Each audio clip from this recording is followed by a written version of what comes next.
Hello, everybody, and welcome back to episode 5 of the Green Line Gazette podcast. Make sure you're listening in on Apple Podcasts and Spotify. We just got approved to be put on those. So now it's easier than ever, right? Just go ahead there, take a listen. Still on YouTube, still on Substack. We got a quick one for you today, episode 5. Luke Murray's presser just wrapped up. BC's 14th head basketball coach was introduced today alongside Blake James. So we're just going to break down a couple of the questions. He gave a statement, and then there's a little Q&A session we're going to get into. Little background, right? I think most people know, but Luke Murray's been the UConn assistant back-to-back national championship under Hurley. They're into the Final Four after an absolute miracle against Duke. So UConn, before that, Louisville, then Xavier, URI, Towson, Wagner, Arizona, and Post. He's followed Hurley around a lot, which should be great news for Boston College fans if we can replicate anything close to what has gone on at UConn. I think we're gonna be in great shape. So without further ado, I see no reason why not to get into this. So we'll start with his statement. So he kind of gave a little speech just by himself that he had prepared. One of the big things I wanted to hit in on is he said he wants to recruit locally, which I think, couldn't be more accurate.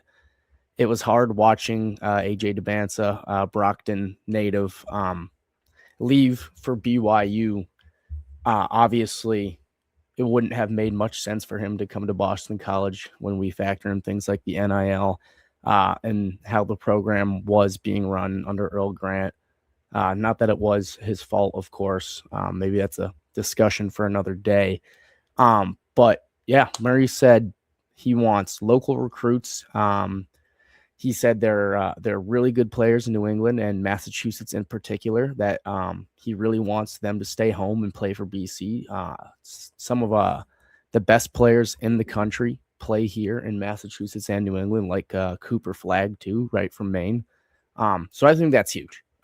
If we can get these local recruits, especially from the Boston area, it's going to be a monumental shift for the program. And we were doing a horrible job. That's no secret with that. And that kind of pertains to all sports as well. Even with football, we were struggling to keep in top state level talent. We'll see how that goes with Chris Vargas. We'll be doing an episode, a little BC preview for football soon, but absolutely ecstatic that Luke Murray is going to be focusing on local recruiting.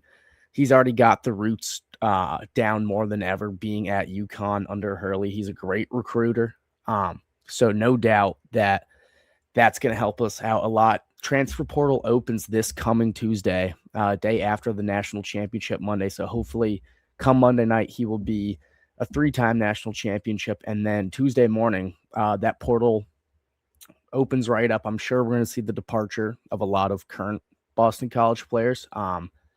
That which shouldn't really surprise anybody, to be honest. Not the highest level, and then obviously just with Grant leaving and Murray coming in, it's kind of custom to sweep house and clean out. So we can look ahead to that Tuesday. Murray also said he understands the challenge at hand. It should be no secret. BC basketball is probably the lowest it's ever been. Like, this is the lowest point. This is rock bottom. He knows what he's getting himself into. He knows what he has to fix. And when he was asked, like, hey, like, what is the challenge? It's simple. He said, we're not winning enough games.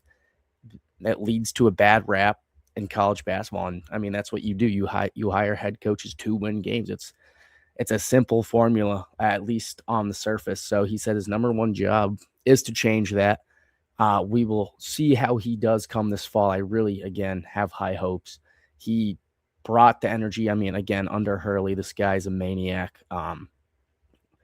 We really, really hope to see Conti Forum packed again for basketball, because when that place is going, it's going, especially for hoops. There were a couple games this year, like the UVA game, which, obviously it was, it's no secret, it was only busy for UVA because, a good team came to town. But I mean, that the student section that day was just awesome. And, people are going crazy and, we kind of played him close somehow. So if he can bring more of that to Conti Forum, it's going to be very fun. And I really think he will. So, I mean, time will tell. He knows what he's up against. He knows he's got the cards stacked against him.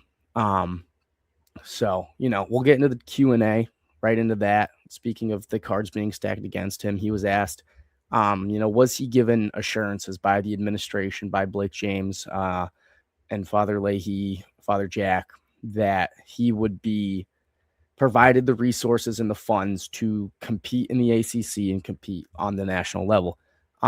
He gave a pretty surface level answer. Didn't reveal much. All he said was he does. Yes, he was given assurances pertaining, to the NIL and the rev share. As I've talked about in a couple of my articles before, and in a past, I think it was episode 3 of the podcast, the rumor was that Luke Murray wanted rev share to jump up, which for anyone who doesn't know, rev share is just how much of BC's athletic NIL funds are allocated to men's basketball. So the biggest obviously being football eating a lot of funds, and then men's basketball, women's basketball, I'm sure baseball, hockey in the mix as well. So he's, that apparently, according to some people inside the building and on X, was he wanted more rev share and he wanted at least $8 million in NIL. Cannot confirm whether that happened. I mean, he did sign and did come onto the program, so you would hope that leads us to believe that there was a substantial raise, because the estimate before was around 2 to 3 million under Earl Grant, which is just not enough. You have teams spending $22 million. So if you're gonna be cheap and shove out 2 million, 3 million, especially when you're a school like Boston College, who more than can comfortably provide that funding, you're setting up your basketball team for failure. So we'll see about that. There was a funny question from, of course, Mike Gualtieri. We love him. Everybody loves him. I don't think the administration and Blake James love him. If you guys remember, Gualtieri had that Bill O'Brien interview in the fall where he just set O'Brien off on that crazy tangent about how the sun's up and they're always fighting, and Mike's always coming in here with down questions and blah, blah, blah, blah, blah, whatever. What's up, Trevor? That whole debacle, which, to be fair, I mean, Mike's a journalist. He's asking the correct questions. It was a dumpster fire of a fall. So I think that has given him a bad rap. He's a pretty honest guy, but it also should be noted that Mike Gualtieri, funny enough, was the main guy who was pushing for Luke Murray, who put that on a lot of people's radars. He popularized that notion of hiring him on Twitter. Now, if that actually influenced the athletic department at all, I'm not too sure. I mean, I wouldn't be surprised. He gets his stuff out there. He's known at BC, but a lot of people were, crediting him for saying hey, this was you were the one who started this driving force. And how that relates to the presser is, so of course Mike gets the mic, and he asks, pertaining to NIL and rev share, he says, can you address it and can you give us a number? We want to know. And Murray kind of laughed and said, I'll let Blake James answer. And then James, in a very it was stern and unimpressed tone, to be quite frank, just says, he said, no, Mike, that's not something we discuss publicly for a variety of reasons. And then Mike goes, well, you might want to say that perhaps for, it's probably help you with recruiting, whatever, blah, blah, blah. And then verbatim, he just says the exact same thing, stone cold dead staring him in the eyes, and just goes, that's not something we discuss publicly for a variety of reasons. That kind of threw me off. I'm not going to lie. I already have my strong opinions about James. I don't like people disrespecting journalists. I think that's known. So as for the part as not releasing it, you could take that two ways. You could say, one, you just don't want to talk about it because you don't want to give other schools a notion of where you're at and, maybe where they should be at. You want to kind of hide your hand until the time is right. But at the same time, that also sounds like you're not wanting to discuss numbers because you know people are going to be upset with you. And I mean, that has been the case. People have been calling for Blake James' head for as long as I can remember because he's not funding these programs properly. I'm a firm believer that Earl Grant was set up for failure at BC. He was not provided proper funds and support from the athletic department. And that obviously stems for Blake James. So this whole odd interaction that kind of silenced the room definitely threw me off. I didn't like it. I would like to know. I think everybody would like to know if we're going to really invest in our sports because, to be honest, I mean, without BC Birdball, which we'll have an episode coming up on, by the way, in the next coming weeks, there are only saving grace. Football's horrible. Hockey, just not horrible, but a very disappointing season. I think we all know that. And then basketball, obviously, like we said, rock bottom. So, I mean, people are frustrated. People want answers. And when you answer the question in a very condescending and ominous way, as Blake James did, it's going to rub people the wrong way, like myself. I don't like it. As I said, only time will tell. We'll find out really how much NIL we do have come Tuesday. Transfer portal moves fast. You need to get your guys in. You need to get your guys out. So it's a business. We all understand that. But anyway, moving on. A couple of the other questions addressed in the Q&A portion was a reporter asked Blake and Luke, how did you get Luke to come here? Like, what did you tell him to make him feel like he was being set up for success and not failure?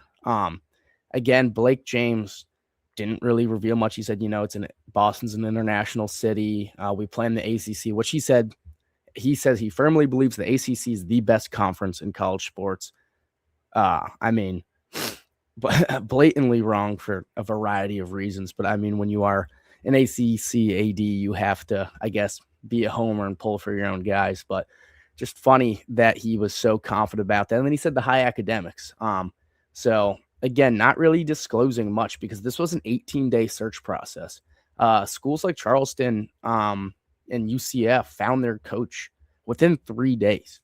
So I don't know what was said that would make this process take 18 days. And clearly they don't want to share that. So again, a little more ambiguity that definitely threw some people off.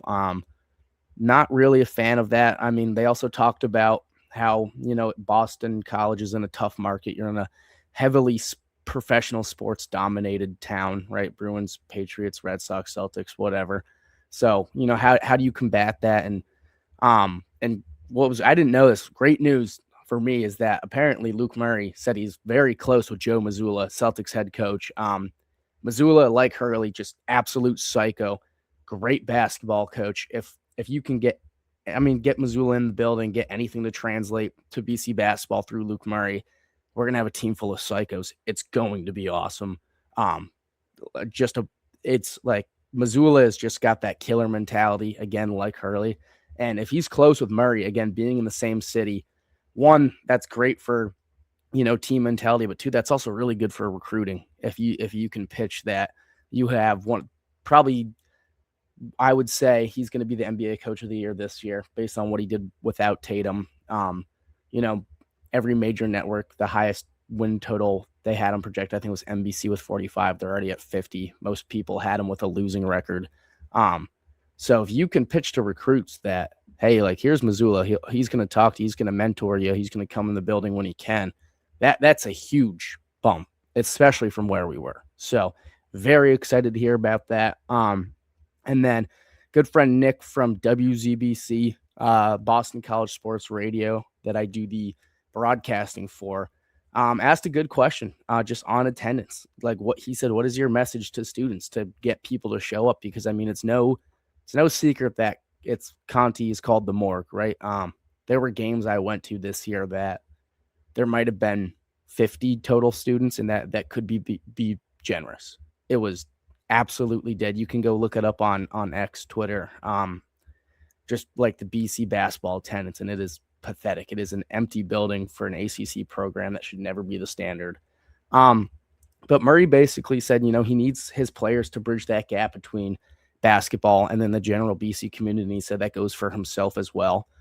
So he didn't really elaborate on what that meant, but I'm sure we'll be seeing more of the team's presence around campus. And then, most importantly, he just said, you have to give us a shot and you have to give us a chance. He knows this is not going to be easy. He said that himself. I think every fan who follows closely should know it's not going to be easy, especially given the situation that we've been in. So, I mean, I believe him, right? I got to ride with our guy here and say, you got to give us a shot and you got to give us a chance. I think if we can get students to show up to Conti Forum, it can get really electric. And we've seen that with the Duke game last year, but it can't only be when these big market teams come into town. It needs to be always like that. And obviously Earl Grant was big on, if you ain't at Conti Forum, I don't want to hear from you. But you got to put the product out there for the students. You can't convince a bunch of students to go waste an hour or two of their time if you're going to put a horrible product on the hardwood. So I think if you give Murray just that little bit of faith, I think he's going to take us a really long way, which I'm very excited for going into senior year. My BC athletics experience or viewing experience hasn't been great recently. We'll see how football does in the fall. Bird ball, again, having a great spring, finally ranked 22 in the nation, first time since 2023. So that's great. And then just ending it out, he said, it's going to be a new era of Boston College basketball. And that was his statement, and that's definitely true. Like, things have to change. We'll see what happens with the administration shifts with Father Jack coming in. If that brings more money towards athletics, which is supposedly rumored, but it's a new era of BC basketball. You have to be excited. You have to back your guy here. Luke Murray's has a great track record. Hopefully, by the time he arrives at BC, he's going to be a 3-time national champion at UConn. I think the future is very bright. I think everybody should think this way, and I think we should be really excited that we got our guy, because in the coaching search, there was a lot of names being floated around that I don't think would have been a great fit here at Boston College, especially with the challenge that our men's basketball team poses from, a coaching standpoint and from a success standpoint. So, hey, Luke Murray, welcome to Boston College. I think everybody's really gassed up to have you here. So that concludes my little short rant on his presser. That was episode 5. Be on the lookout for episode 6 coming soon. We're going to be doing a Final Four preview, and then in Sweet 16 Elite 8 recap as we get into this last weekend of March Madness. I look out for that Wednesday or Thursday. But again, thank you for listening. Thank you for watching. Make sure you find us on Apple Podcasts, Spotify, Substack, and YouTube. Follow us on Instagram, Green Line Gazette. We really appreciate the support, and until next time.